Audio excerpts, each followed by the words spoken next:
ജന്തർ മന്ദറിൽ താൻ കണ്ടത് യുവത്വത്തിന്റെ ശക്തിയും മനോഹാരിതയും കൂട്ടായ്മയുമാണെന്ന് ചലച്ചിത്ര താരം Prakash Raj.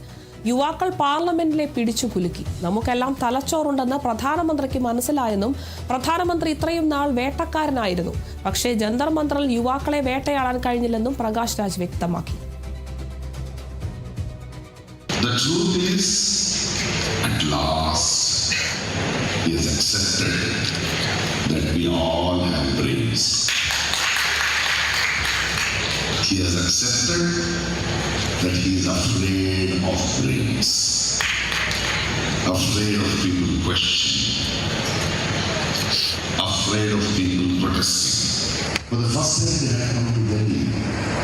For the first time they wanted to protest, they wanted to go to the parliament, and the parliament shook.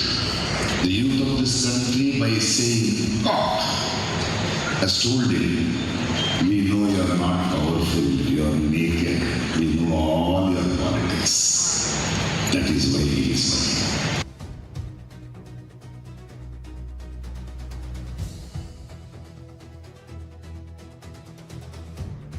CMRL Exalogic സാമ്പത്തിക ഇടപാട് കേസിൽ വീണ ടിക്കെതിരെ കൂടുതൽ തെളിവുകൾ കണ്ടെത്തിയെന്ന് എൻഫോഴ്സ്മെന്റ് ഡയറക്ടറേറ്റ്. വിദേശ പണമിടപാടുകൾ അന്വേഷിക്കാൻ ED വീണ്ടും വീണയെ ചോദ്യം ചെയ്യും.